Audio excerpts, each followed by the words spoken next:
I'm testing out a photography rule that has been around with us since the dawn of photography, and that is that you should have the shutter speed at least as fast as your focal length.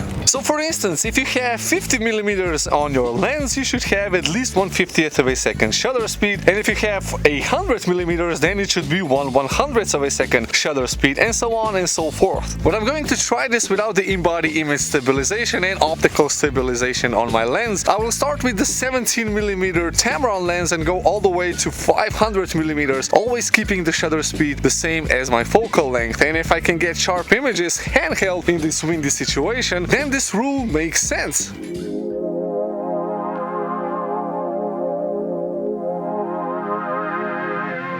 Now there is no optical stabilization on this lens, I just have the steady shot IBIS from the camera.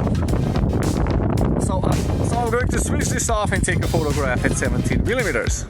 So my settings are going to be 1/20th of a second shutter speed, because that's the closest I can get to 17mm, f8 aperture, and I have a variable ND filter, so exposure is not the deal. I just want to have the correct exposure with that 1/20th of a second shutter speed. So this is how the photo looks. I think it's going to be pretty sharp since this is a really wide angle field of view. Alright, so let me switch the lens to the Sigma. Let's start first with 24mm. I'm going to set my shutter speed at 1/25th of a second, which kind of matches the 24mm, and I'm going to have to tone down the aperture quite a lot to get the correct exposure.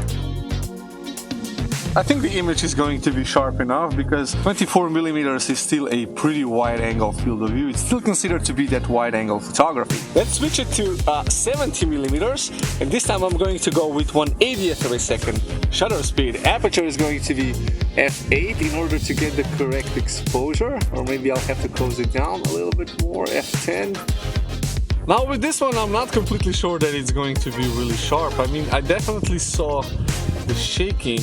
I mean, at 70mm with 1/80th of a second shutter speed, the image actually looks, wow, it looks pretty sharp. There's definitely something to this rule, but I'm more interested in what's going to happen when I switch to the longer telephoto stuff. So the next one is going to be 150mm. Oh yeah. I do also have to mention that it's extremely cold today. So I'm freezing and I'm shaking a lot. Okay, so there's the backpack. This is where I am. Now settings, 1/60th of a second. You know, I think this actually works.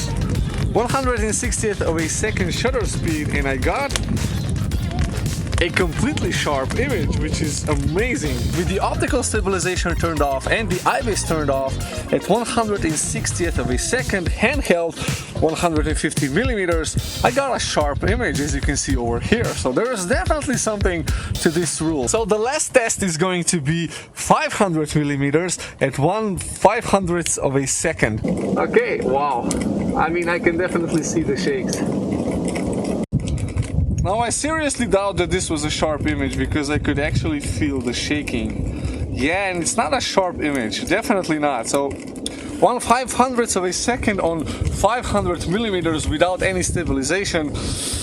I have to give it a try again, more stabilized, no elbows tucked in a little bit more, and hopefully not shaking due to the cold and the wind. You know, I'm actually quite impressed at how this rule really works well. I mean, it's a rule that's been around since the dawn of photography, and it definitely makes sense because if you have the shutter speed fast enough, then any amount of handshake is going to be eliminated because you're freezing the motion, just like I'm freezing right now, and you can probably hear I'm talking slower. My mind is freezing, which means that I have to go over there and warm myself up. It's freezing cold. Okay, let's go.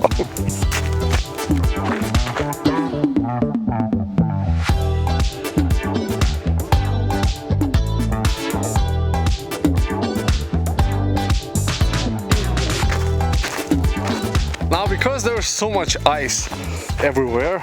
I've actually opted for the longer route. This is the route that takes me up all the way to Velika Planina, you know, where I was in one of my previous videos, and it's definitely worth the hike, but the wind up there is like crazy. I mean, it's like 100 km/h or 60 mph winds, so definitely not somewhere I would want to be, and I definitely don't want to be trapped up there without any form of rescue. So this is where I am, trekking down through the forest with the camera and with a microphone. So, you know, doing this with a $3,500 camera, probably not a good idea. 2.5 hours. Yeah, I'm definitely gonna go that way. Anyway, I hope you've enjoyed this video. I hope you learned something new. Hit the like button for the algorithm. This tells YouTube that it should promote the video a little bit more, and it is a help for me as a content creator. So thanks a lot. If you're new to the channel, consider subscribing, and I'll see you guys in the next video if I ever make it down here. So anyway, thank you, and I'll see you in the next one. Bye bye.